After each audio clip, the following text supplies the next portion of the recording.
हलाल होने के लिए। हमारे पास कितने नए मुर्गे आए हैं, मुर्गे नहीं मुर्गे। तुम लोग क्या करते हो वहां बैठ के? हम लोगों को जोश दिलाते थे है ना।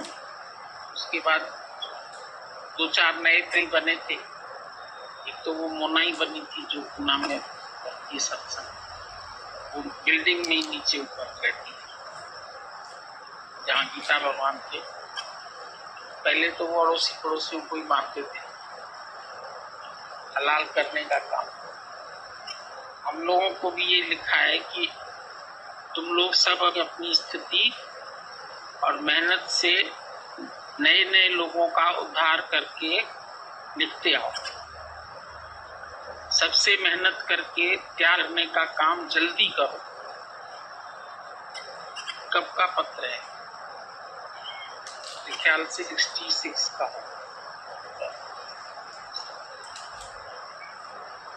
वक्त बहुत कम है और काम अधिक है। सबके लिए ये आदेश सही है। अभी तब तो हम लोग सब नए नए थे, 1 साल ही हुआ था ज्ञान से। तब से लिखा है कि वक्त कम है और काम अधिक है। रवाजी इंसान मतलब संसारिक लोग, रवाजी इंसान जिंदगी से प्यार करते हैं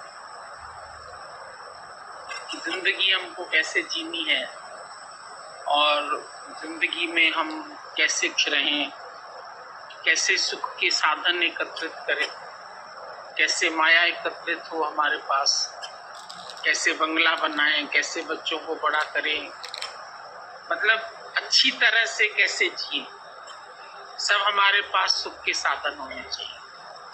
जैसे लड़की के लिए भी देखते ना, लड़का पहले पहले क्या पूछते हैं लड़के के लिए, क्या काम वाम करता है कि नहीं करता है। मतलब पहले धन से संपन्न नहीं होगा तो हमारी लड़की को कैसे रखेगा। बिजनेस क्या है, काम क्या करता है, पढ़ा लिखा कितना है, एज कितनी है और घराना कैसा है। तो यहाँ पर गुरु क्या करता है, वो नहीं बोलते जिंदगी से प्यार करो। बोला रवाजी इंसान जिंदगी से प्यार करते हैं और तुम्हें मौत से प्यार करते हैं। जिंदगी कैसे जीनी है ऐसे नहीं सोचो, पर कैसे मरना है ये सोचो। मौत से प्यार करो।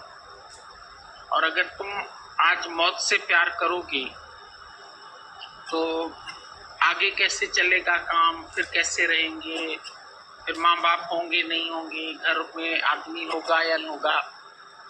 अगर तुम मरना पहले ही सीख जाओगे तो तुमको कभी इन बातों का अफसोस होगा या चिंतन चलेगा।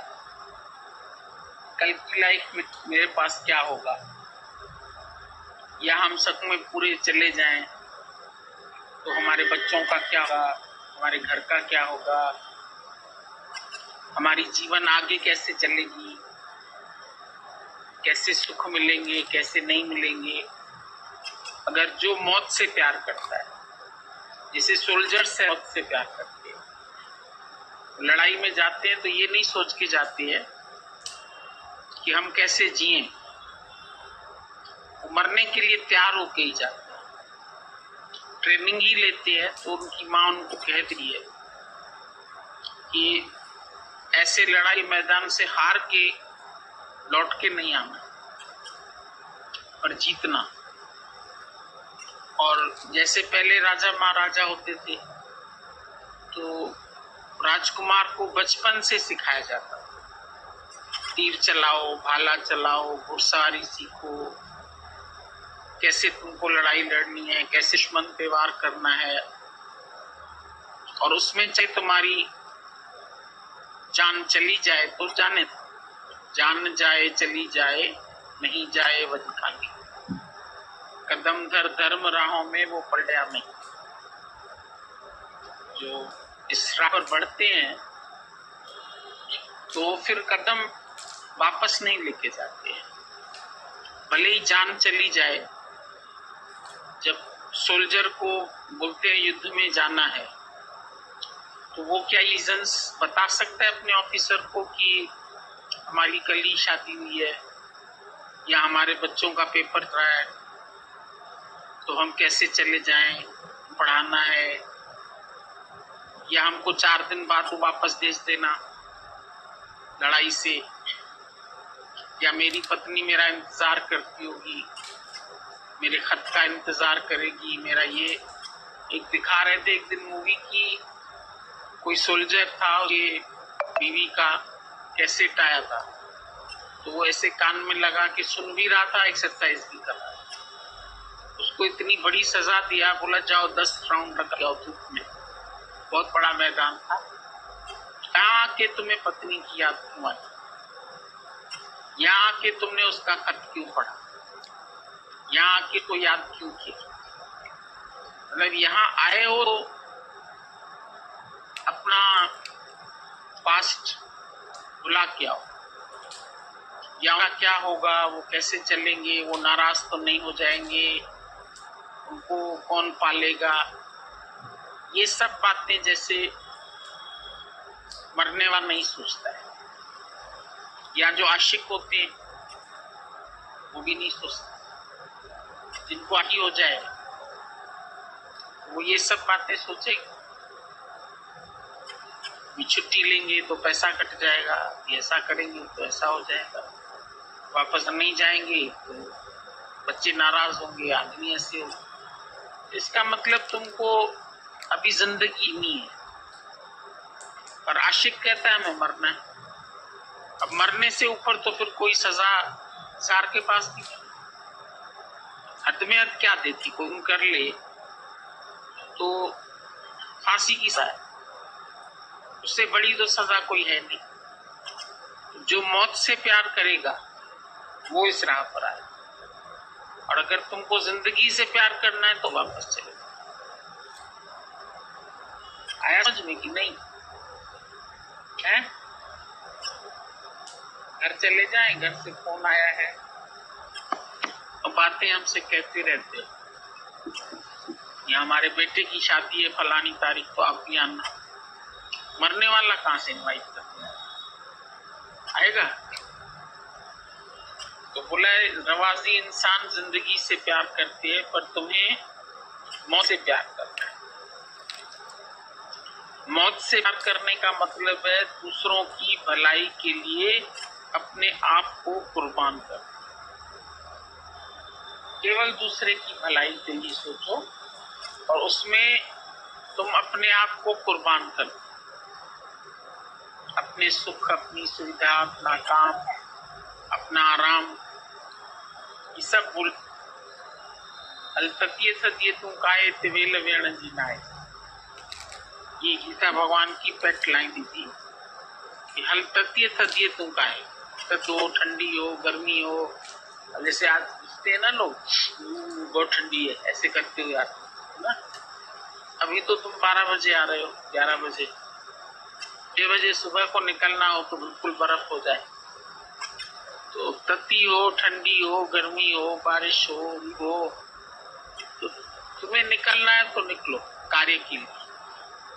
मतलब दूसरों के लिए जीवन जीना, अपने लिए नहीं जीवन जीना है, पर अपना एक उद्देश्य बना लो, टारगेट बना लो। अगर ऐसे पत्र हमको नहीं लिखते ना तो हम लोग नहीं लगते कार्य। वो ऐसी ऐसी बातें लिखते जोश दिलाने वाले, जैसे सोल्जर्स को जोश दिलाने के लिए बैंड बाजा ये सब रणभेरी बोलते हैं ना, बजाते हुए जाते थे युद्ध के मैदान में।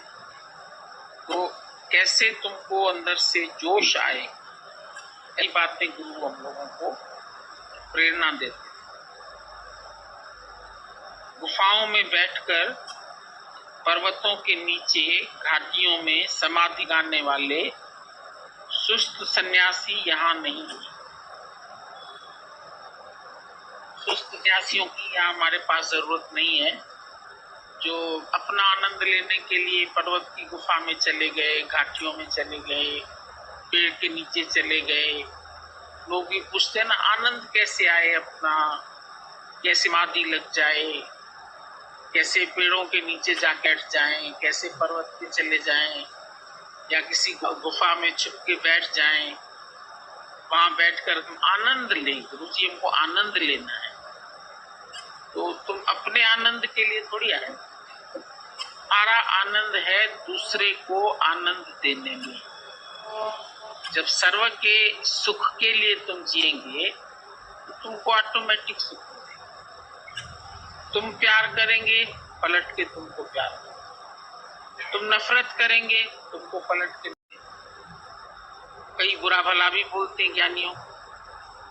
बुद्ध भगवान को ही थूक लगा दी, अंगुली माल खड़ा हो गया उंगलियां काटने के लिए। तो परीक्षाएं तो आती, जब तुम इस राह पर होगे तो तुमको कोई खुशी खुशी से तो घर से नहीं है भाई ये माई जा रही है सत्संग, इसको जाने दो, इसको खाना वाना पैक करके देते हैं। ऑफिस में जाओगी तो दे देंगे, जा रही हो ऑफिस, लोग खाना बच्चे भी बना के देते हैं।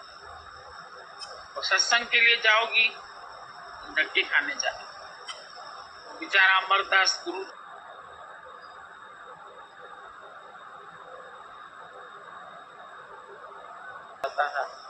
अगर छूट जाती तो टन टन टन टन टन आवाज आती थी। लोगों की जब नींद खराब होती थी, बोले ये अबू धक्का खाता रहता है सारा टाइम, पता नहीं इसको क्या लाए। इस उम्र में 70 साल का था जब वो गुरु के पास गया, और उस समय उसने इतनी सेवा जाके वहां रहा, वहां सेवा की और निर्मल होगी। उसके अंदर कोई अहंकार नहीं था। बताते एक बार गुरु नानक साहब के जो बेटे थे उनको तो बुराई नहीं मिली थी, तो अंगद साहब को मिली, अमरदास को मिली। तो एक दिन उस अमरदास के पास जाके पहुंचे और उसकी इतनी बड़ी दाढ़ी अमरदास की, तो उससे राग करने लगे, हंसी ठट्ठा करते ना। बोले क्या कर रहे हो, बड़े बने हो गुरु, इतनी लंबी दाढ़ी रख के बैठे हुए, इकाई के लिए इतनी लंबी दाढ़ी रखी। तो उसने उसी दाढ़ी से उनके चरण पोंछ लिए। पुरुषों का चरण साफ करने के लिए लंबी दाढ़ी। मतलब जो इस सच के राह पर बढ़ रहा है, तो खुद गुरु नानक साहब के बेटे वो भी नहीं पहचाने ये कोई इतना बड़ा होगा। वो समझते थे हमारे के चेले नहीं, जो तुम्हारे बच्चे होंगे ना, जब तुम्हारे शिष्य जाएंगे, संघ के सत्संगी लोग आएंगे, वो लोग क्या समझते हैं, ये सब मेरे बाप के नौकर, क्योंकि हमारा बाप इनको ज्ञान सुनाता है। तो वो सर्वेंट समझ के उसको चलाते। अभी हमको नहीं बढ़ के दो, अभी हमको कपड़ा प्रेस करके दो, अभी हमारे जूते साफ करो, हमारे मोजे धो, हमारा काम करो। तो वो तो बेचारे भक्ति भाव से कर लेते, चलो गुरु के घर ही है ये लोग, तो हम इनकी भी सेवा करते हैं। लेकिन ऐसा समझना उनके लिए तो नहीं अच्छा है। उनके लिए तो जैसे ये पाप है, गलत कर्म है। तो वो गुरु अमरदास इतना बेचारा बुढ़ा, इतना एजेड, और उसकी भी बेइज्जती करने में देर नहीं, लेकिन उसने उस बेइज्जती को भी अपने में उठाया। उसने इतना अच्छा जवाब दिया, उनको महापुरुष कह दिया, महापुरुषों के चरण साफ कर। तो ऐसे बेइज्जती की बातें भी इस रास्ते पर सुनाई पड़ती, लेकिन उसमें तुम उलझन में कभी नहीं आना। अगर इस राह पर तुम गए हो कि तुम्हें मान सम्मान ही मिलेगा, ऐसा नहीं हो सकता। अपमानित भी ना पड़ेगा, चाहे घर वालों के, चाहे पड़ोसियों के, चाहे ज्ञान जिनको सुनाते हो, कभी कभी वो भी तुम्हारे विपरीत हो जाएंगे, वो भी तुमको कुछ न कुछ बोलने लगेंगे। स्वामी राम तीर्थ की बात आती है, उसका शिष्य था, तो स्वामी तीर्थ ने तो सन्यास ले लिया था, और सन्यास में धर्म होता है ये कि फिर दोबारा वो लौट के घर के नहीं रह सकते, या जो उनकी फैमिली है, उनके बाल बच्चे हैं, उनसे मिलने का उनको अधिकार नहीं। ये सन्यास का नियम होता है। तो उसके पास में उसके दोनों बेटे और औरत वो उससे मिलने आए। टेरी गढ़वाल में पता नहीं कहाँ रहता था स्वामी रामतीर्थ। वो पता करके किसी तरह से, उनके पास पैसा भी नहीं क्योंकि बाप ने तो संन्यास ले लिया, तो इसी तरह से बड़ी मुश्किल से ढूंढते ढूंढते आकेश तक पहुंचे। जब पहुंचे तो बाहर उनका वो शिष्य खड़ा था। उसको बोला हमको स्वामी जी से मिलना है। बोला आप कौन है? बोला हम उनकी पत्नी है और ये बच्चे हैं। तो गया वो अंदर। जब स्वामी रामतीर्थ से पूछा कि वो अंदर आके आपसे मिलना चाहते हैं, आप उनसे मिलिए, खड़े हैं बाहर, उनको ले आए अंदर। उन्होंने बोला नहीं, उनको वहीं से पसंद नहीं है। बोला वो कह रहे खाली दर्शन करेंगे। बोला हमने कहा ना तुमको उनको वापस कर, उनसे हमको नहीं मिलना है। तो उसको बहुत गुस्सा आ गया तुरंत। वो बोलने लगा ये कैसा तुम्हारा संन्यास है, ये इतना कैसा ज्ञान है? जब तुम और सबको दर्शन दे सकते हो, तो उसने उसकी बात को पकड़ से नस को कोई दबाता है ना। बोला इसका मतलब तुम्हें अंदर में कहीं तो है कि ये मैं और मेरे हैं, इनसे नहीं मिलना, तुम्हारे लिए समान तो नहीं हुए ये सब। तो मुस्कुराने लगे। बुला लिया फिर अंदर, बुला के फिर जो खाना वाना खिलाना व्यवस्था उनकी वो कर दी और उसको कहा कि अभी इनको टिकट लेके बस भेज दो, आएंगे नहीं। खैर वो खुश हुआ, चलो मेरे कहने से मिला तो सही इनसे, पर रहाया नहीं। फिर जब ऐसे लौटे आया तो बहुत गुस्सा था उसको। बोला अगर तुम्हारा ज्ञान ऐसा ही है, मैं आज दिन से तुमको छोड़ दूं, मुझे नहीं चाहिए तुम्हारा ऐसा, जिसमें ऐसा निर्मोही बनना है कि दरवाजे बच्चे आए हैं तो तुम उनको भगवान क्यों नहीं देखते? तो उसने बताया, बोला देखो जिनको मैं कहा इतने दिन, कहीं ना कहीं तो आसक्ति होती, उनको जवाब देना नहीं मिलेंगे, तो इसके लिए हमको अपना सीना भी कितना कठोर करना पड़ता है। मिलना सरल है पर न मिलना कितना कठिन है। अपने मन को इतना हम पक्का कर लें कि हमें उनकी शक्ल भी नहीं देखनी है। इतनी कठोरता जब तक नहीं आएगी तो मैं और मेरा फिर मरा नहीं ना। और फिर दूसरा उसको बोला ये संन्यास का कहा भी था, इसीलिए मैंने, मतलब उसको उस बात को सेटिस्फाइड करने के लिए कितना टाइम लगाना पड़ा, नहीं तो उसके मन में इतना संशय आ गया। बोला मैं सत्संग मत समझ। तो ऐसे जब गुस्सा आता है ना कि इनके सत्संग में इतना त्याग, इतना वैराग्य है और अंदर से इनका जगत ऐसे छूट जाता है, तो कई लोगों को ये बातें नहीं पसंद आती और वो सोचते हैं कि ये जगत का त्याग कर रहे हैं। अच्छा, अगर मन से आसक्तियों का त्याग नहीं होगा तो फिर ज्ञान, मान लो हम ऊपर से अज्ञानी की तरह ही रहते हैं, उठते हैं, बैठते हैं, खाते हैं, पीते हैं, चलते हैं, तो हमको कैसे पता चलेगा कि हमारे अंदर से का मोह कटा या नहीं कटा? इसकी भी तो परीक्षा होनी चाहिए।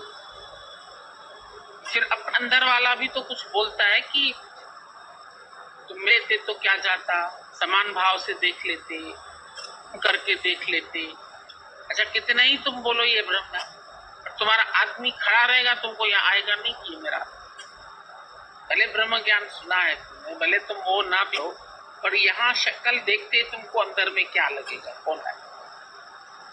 ये भूल जाएगा कि ये भगवान है, ब्रह्म है। तो इतनी भावना बनाने के लिए अपने से कितनी मेहनत कर। औरों को तो हम बोल देंगे हाँ भाई हमने तो ब्रह्म देख के उसको बात भी कर ली, ये भी कर ली, वो भी कर लिया, ठीक है। उसमें तो तुम्हें विक्षेपता भी नहीं है। समझो तुम लोग कार्य करते हैं, आते जाते हैं, सब बैठ से तुमसे खुश है, तो तुमको भी विक्षेपता नहीं आएगी। पर अगर वो विक्षेपता में आ जाए, तुमसे रिश्ता तोड़ दे, तो तुम्हारा मन चलना शुरू। फिर हमारे बाल बच्चों के समय कौन आएगा, फिर ये ऐसा होगा, फिर ऐसे होगा। मन इतनी लंबी कहानी बना देता है मोह वालों के लिए, जो अंदर से दिल से उनका, भले बोलते सब आसक्ति का है, यहाँ तो बैर का त्याग नहीं है, पर आसक्ति छूटी है या नहीं छूटी है ये तो तुमको अंदर वाला बताएगा। अंदर वाले से तुम कितना सच्चाई। मन की सच्चाई का पता तभी चलेगा जब हमारे सामने ऐसा कारण हो, तो उसने अपनी सच्ची बात उसको बताई कि ऐसा नहीं है कि हमको दिख नहीं देता, ये पत्नी है और बच्चे हैं। जब ये अंदर से हमारे भूल जाए कि है ही ब्रह्म। तुम कहते हो जैसे औरों प्यार करते, औरों के लिए थोड़ी हमको आएगा कि हमारी पत्नी है या हमारे बच्चे हैं, भले कितना ही तुम उनको प्यार करो। आज भी जो तुम्हारे पास सत्संगी आते हैं तुम कितना भी उनके साथ करो, पर जो अपने मोह वाले लोगों के साथ अंदर तुम्हारा खिंचती है ना, वो उनके लिए नहीं खिंचती। चाहे वो सेवा तुम्हारी उससे भी ज्यादा करते हो, चाहे प्यार तुमको उससे भी ज्यादा करेंगे, चाहे जिएंगे तुम्हारे लिए वही तुम्हारी सेवा भी करेंगे, तुम्हारे चरण भी दबाएंगे, तुम्हारे साथ रहेंगे, वो खाना भी बना के खिलाएंगे। अपने वाले नहीं खिलाएंगे, लेकिन फिर भी जो तुम अपनी लड़की को साड़ी लेके देंगे या कपड़े लेके देंगे, उसको लेके दिखाओ, उसको देके दिखाओ। कभी बर्थडे आएगा या कोई, तो भी घटिया वाली चीज देंगे, बढ़िया वाली नहीं। और अपने वाले के लिए तुम बढ़िया चुनेंगे। ये तुम्हारे आसक्ति के चिन्ह है। गुरु बताता है, अभी तुम उस काटते हैं या नहीं काटते हैं। हम लोगों को तो ऐसे जपते थे पत्र, तो अंदर मनन बहुत चलता। सही बात है कि हम अंदर से कितना संसार का त्याग कर सकते, कितनी आसक्तियां हमारी थी, और ये छूट छूट के फिर आती हैं। जैसे लहर टकरा के वापस जाती फिर भी आ जाती। तो ऐसे कई बार तो इंसान मोह को काट लेता है, और कई बार फिर वो ममता जागृत हो जाती, फिर याद आ जाती, कई साल के बाद याद आ जाती। अपने सत्संग में यहाँ एक थी, उसके हस्बैंड ने सन्यास ले लिया था, और उस सन्यास को लिए भी उसको 15 साल हो गए। वो हमारे सत्संग में आती गीता भगवान के पास। अच्छा, 15 साल बाद वो सन्यासी लखनऊ शहर में उनका कोई प्रोग्राम था, गुरु के साथ आना हो। अब लखनऊ का नाम सुनते ही उसको याद आ गया, अपनी पत्नी याद आ गई, अपने बच्चे, एक लड़की थी उसको 2 साल की 3 साल की होके गया था, और 15 साल के बाद तो 18 साल की हो गई। उसको लग रहा था अंदर में कि लड़की का क्या होगा, उसकी शादी होगी कि नहीं होगी, मेरी इतनी तो विधवा होके बैठी हुई होगी, वो तो ऐसे उसका हालत खराब हो गई होगी, जाके देखा था। अब इतने साल बाद दाढ़ी बड़ी हुई, ऐसे कपड़े गेरुए पहने हुए, तो भिक्षा बेई करके जाके द्वार खटखटाए भिक्षा के लिए। अब उसने भी देखा कोई संत है, सन्यासी है, तो उसके भिक्षा पात्र में कुछ डाल दिया, डाल तो दिया, ये तो पहचान रहा है ना कि मेरी औरत है। फिर 2 मिनट खड़ा रहा, क्यों खड़े है, तो तुमने नहीं पहचाना। तो फिर थोड़ा ध्यान से देखा, बोला अच्छा आप है क्या, ऐसे क्यों बोला। तो उसको बड़ी खुशी हुई कि मेरे को इसने पहचान लिया। तो कितने सालों के बाद, ये बिल्कुल सी बात है, कोई कहानी नहीं है। फिर उनको बहुत ममता आई, अच्छा बेटी कहाँ है, अच्छा ये कैसे है। फिर देखा वो जवान हो गई है, तुम कैसे चलती हो, बोलते मशीन पर कपड़ा सिल के गुजारा करते। अच्छा इतनी तकलीफ से, ऐसे ही छोटे से घर में रही, कमरे का घर है। अंदर में इतनी ममता गई उसको, वो गया गुरु के पास वापस, और उसका मन नहीं, और संन्यास का उतार के फिर आके घर में रहने के साथ। अरे मैं हूं ना जिंदा, अब मैं सोचूंगा, अब मैं लड़की की शादी होगा, अब मैं ऐसी कर। तो ये मिसाल हम लोग देखते थे, तो भगवान बोलते थे देखो अंदर की आसक्ति ऐड से इतना त्याग करने के बाद भी नहीं निकले। कहाँ गहराई में कारण शरीर में आन पड़ा रहता है, और उस वक्त कैसे आकर से निकलता है हमारे अंदर से, कैसे फिर ये मैं और मेरे को सच्चे दिखाई देने लगते हैं, अच्छे दिखाई देने लगते हैं, और फिर हम इन लोगों के साथ बैठ करके वही व्यवहार करते। अभी तो हम इधर सत्संग में इतनी स्ट्रिक्टनेस नहीं है, तो किसी को पता भी नहीं चलता है कि हमारा मोह है नहीं है। हंसेंगे, बोलेंगे, टेबल पर खाना खाएंगे, बैठेंगे, बात करेंगे, लड़की की लड़के की, कुछ भी करते रहते हो तुम अपने घर में जाके। वो कोई गुरु तुम्हारे को देखने नहीं आता है, और तुम्हारा मन तो तुमको देख सकता है। अगर उसको तुम साक्षी बना लो, वो तुमको देख सकता है और वो तुमको बता सकता है कि अभी तुम्हारी आसक्ति कहाँ है, तुम्हारा मन कहाँ है, अभी कहाँ तुमको इच्छा हुई, कहाँ तुम विकार आया, कहाँ तुमने मेरा देखा, कहाँ तुमको ममता। जिसको एक बार मेरा बनाओ, क्या भूल सकते? फिर वो सामने आएगा, उसकी शक्ल देखोगे, पुरानी भूल तुम्हारी भूल जाएगी। जब वो तुम्हारा अज्ञान पूरी तरह से जल जाए, ज्ञान अग्नि दग्ध कर, ये अपने अंदर में तुमको अपने संसार की प्रलय खुद करनी, मनोमय जगत।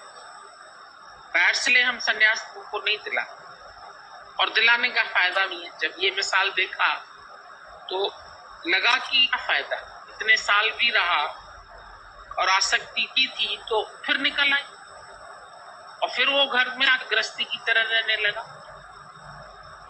इत्तेफाक से फिर वो थोड़े ही दिन में अपने दोस्त के साथ नहाने गए गोमती नदी, और पता नहीं कैसे उस पैर फिसल गया और डूब, और सचमुच मर गया।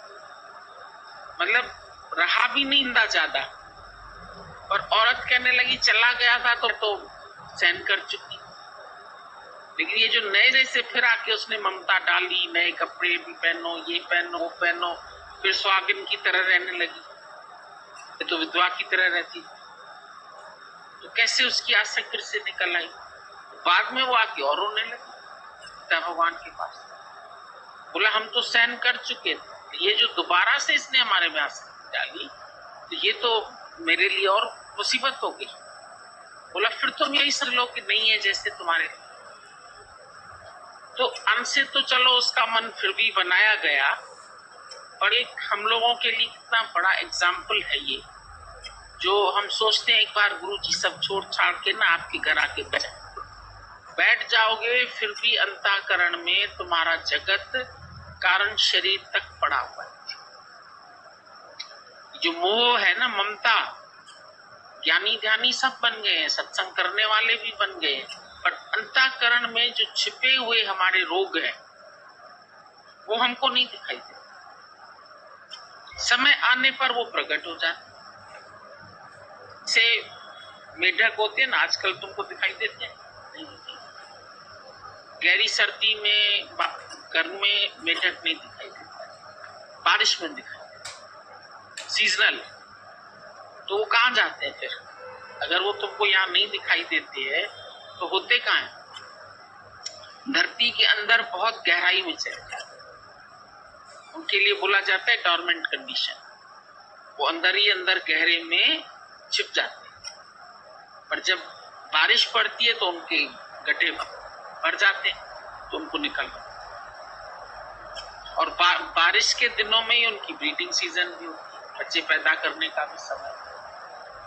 तो वो टर टर आवाज करते हैं ना, वो आवाज करती है फिर, और वो मेल जो है फिर उसकी तरफ अट्रैक्ट। तो ये एक सीजनल, मतलब जब बाहर निकले फिर मोह हुआ, फिर बाल बच्चे, फिर आसक्ति। तो जैसे मेढक को हो सकती है ऐसे, अंदर चला गया तो फिर निकला तो फिर सब जगत तैयार कर लेता। ऐसे ही मनुष्य संन्यास में डॉर्मेंट कंडीशन में चला, आसक्ति तुम्हारी गहरे में कहीं चली और तुमने समझा है ही नहीं। अभी तुम बोलेंगे मेढक है ही नहीं, बचा ही नहीं। लेकिन अच्छा मौसम जब होता है, दिवाली से पहले कितने मच्छर आते हैं, देखा है तुमने कब्जियों पर? इतने रास्ते पे भी झुंड के झुंड ऐसे घूमते रहते।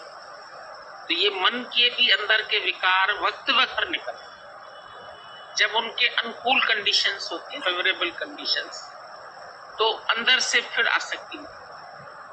इसलिए बोलते हैं मता मन दे करी एतबार मिठा, तोरे मोल हो जाई मुर्दार। मरा पड़ा रहे ना तो भी मन पे एतबार नहीं। मन कब से फिर से रचना कर दे सृष्टि की, फिर तुम्हारे सुख जो भोगे हुए हैं वो याद आ जाए, नहीं भोगे हुए हैं उनका चिंतन चले, क्यों मैंने छोड़ दी, क्यों मैंने शादी नहीं की, क्यों मैंने ऐसे नहीं किया। बोलते थे दोनों सुख बुलाने, जो तुमने देखे हैं, जो तुमने नहीं देखे, उनके लिए भी तुम्हारे मन में कहीं से ख्याल नहीं आए। खुशी से ख्वाब करो। अगर खुशी से ख्वाब नहीं कर सकते हो और कहीं तुम्हारे इच्छा या वासना छिपी पड़ी है, किसी भी उम्र में निकल सकती। 50 में भी जाके मर्द लोग शादी करते, औरत मर जाती है, अकेले नहीं रह सकती। तो कैसी ये वाना है, देखो किस उम्र में भी पत्नी नहीं रहती है तो फिर उसको कंपनी चाहिए, फिर बात किसके साथ करें, फिर बैठे किसके साथ, फिर उठे किसके साथ, फिर हंसें किसके साथ, बोलें किसके साथ। तो शुरू से ही गीता भगवान सावधान करते थे, बोले ये मंजिल जो है ना, इसको तुम आसान नहीं समझो। मंजिल औखी आहे अणांगी, पर सतगुरु थींदो सासा। सतगुरु तुम्हारे से सहायता करेगा, तो इसके लिए पैर आगे बढ़ा के पीछे नहीं जाना। कितना भी मन को उड़ना पड़े, कितना भी मारना पड़े, कितनी भी तपस्या करनी पड़े, कितनी भी कठिनाई हो, कितना भी दर्द हो, पर ये ऑपरेशन करा लेना चाहिए। नहीं तो कैंसर का ऑपरेशन सरल है, रेजेस लगती है, फिर वॉमिटिंग होती है, फिर उसमें बाल जड़ जाते हैं, कितनी हालत हो। दो कहते इससे अच्छे तो हम पहले थोड़ा दर्द हो रहा था सह लेते, पर नहीं, डॉक्टर बोलेगा ऑपरेशन भी जरूर कराओ, ऑपरेशन जरूर कराओ तो फिर इसकी रेजर्स भी जरूर लगाओ। और ऑपरेशन से ज्यादा मुसीबत रेजर्स, क्योंकि जी इतना खराब होता है, खाना नहीं लगता, ये इतनी वॉमिटिंग होती, पर क्यों डॉक्टर देता है? रेजर्स काहे के लिए देता है? जैसे जो कहीं पर भी छिपे हुए हों कीड़े, वो मर जाए। हमने उस दिन डॉक्टर से पूछा, किसी सत्संगी का ऑपरेशन हुआ, तो कहने लगा हमने सब निकाल दिया कचरा उसके अंदर से। तो हमने कचरा निकाल दिया तो फिर अब रेजेस की जरूरत नहीं होनी चाहिए, फिर आप रेजेस क्यों देते? हमने बैठ के उससे बात की, बोला कुछ ऐसे कीटाणु होते हैं जो स्किन से चिपक जाते हैं, जो इस आंख से तो हम लोग को नहीं दिखाई देते, पर स्किन में कहीं से भी फंसे हुए रह गए ना तो बड़ी जल्दी मल्टीप्लाई होते हैं। इसलिए इनको मारना बहुत जरूरी है, वो रेजेस से ही मर, पर फिर भी मर जाए तो बहुत अच्छा। कहीं एक आध टांग मुए की रह गई ना, तो ये कैंसर की बीमारी की तरह ये भी ममता की, अहंकार की, मैं मेरे की, ये भी बड़ा दीर्घ रोग है। डरना नहीं है, तुम लोग सोचो शायद गुरुजी डरा रहे हैं, पर चेक जरूर करना तुम अपने अंदर, ये ममता कैसी है और कैसे कैसे कब कब निकल आती है, कब आंसू बहने लगते हैं, कब याद आने लगती है, कब विचार चल लगते हैं, कब अंदर से मन पलट के फिर आता है, नहीं नहीं नहीं छोड़ना, नहीं ऐसा करना, नहीं। हम बोलते तो कहीं हमारे कहने से तुम कुछ भी त्याग मत करो। जब तुम्हारे मन में तुमको उल्टी आए छोड़ दो, और फिर उल्टी आए तो चाटना नहीं, कोई भी नहीं चाटेगा। तो जो चीजें ने अंदर से त्याग दी, तो सोच के कि जैसे वॉमिटिंग की, ये नहीं कि कोई चीज अच्छी थी और मैंने छोड़ी, हीरा था और मेरा चोरी है, वो याद आएगा, है ना, अच्छी चीज थी। और जो बुरी चीज वॉमिटिंग हो गई तो उसको कैसे उठाओ? हीरा खो गया वो तो लोगे तुम, तो माया कोई हीरा थोड़ी है कि जो गिर गई और उसको उठा लो। संसार के सुख कोई ऐसे भी है। फिर उनकी तरफ तुम्हारा मन क्यों जाता है? क्यों नहीं मन पूरी तरह से क्यों नहीं वैराग्य है? पूरी तरह से क्यों नहीं निरासक्त होता है? जो ऐसे अपने आप को छुड़ाएगा वो ही इस मैदान में आगे बढ़ सकता है, कार्य कर सकता है, और कार्य के लिए भी तत्परता, तीव्रता। तुमने कभी छोटे बच्चे को देखा? कितनी तीव्रता होती है उसमें। तुम जो करोगे वो तुम्हारी चीज की कॉपी कर लेता है, 1 मिनट में कॉपी करता है। तुम एक बेल बजाओ घर में, उसका कल है कि अब ये ऐसे करेंगे तो बेल बज जाएगी, तुम बटन ऑफ करो, उसको मालूम है ऐसे करने से बत्ती बंद हो जाएगी। और चलता कैसे, ऐसे पट पट पट पट इतना तेज दौड़ जाएगा तो पढ़ भी नहीं पाओगे। माँ तो ऐसे सामने ऐसा चढ़ जाती है उसकी, और वो इतना फास्ट दौड़ता है। इतनी तीव्रता तुमको ज्ञान बढ़ने के लिए हो संपूर्ण प्राणों से। वो रोता है तो प्राणों से, हंसता है तो भी ब्रह्म संपूर्ण। हंसता है तो इतना हंसता है पूरे घर को हंसा देता है। तुमको भी अगर रोना है के लिए तो रो लो अच्छी तरह से, पूरे प्राणों से रो लो। अगर कुछ छूट गया तो हम बंद नहीं करेंगे। बोला अगर बच्चा रोने लगे ना तो उसको डांट नहीं लगाना, मुंह में वो चुसनी डाल दोगे कि चुप रहे चुप रहे चुप रहे, रो दो। उसमें भी उसके दिमाग की हालत ठीक होगी, हल्कापन आए। यहाँ कोई रोता है ना, हमको तरस नहीं आता है, कहते रोने दो, जितना इसका खारा पानी है निकल जाने दो। जो गंदगी आ गई है फ्रेशनेस इसको आएगी तभी ये रोए। कोई आके रोता है विडो हो गई है, कहते रो लो, जितना रोना है रो लो, आज ही रो लो, फिर कल नहीं रोना। रोना है तो संपूर्ण प्राणों से रो लो, एक एक रोम से रो लो। हंसना है तो फिर तुम्हारा एक एक जो रोम है वो हंसना चाहिए।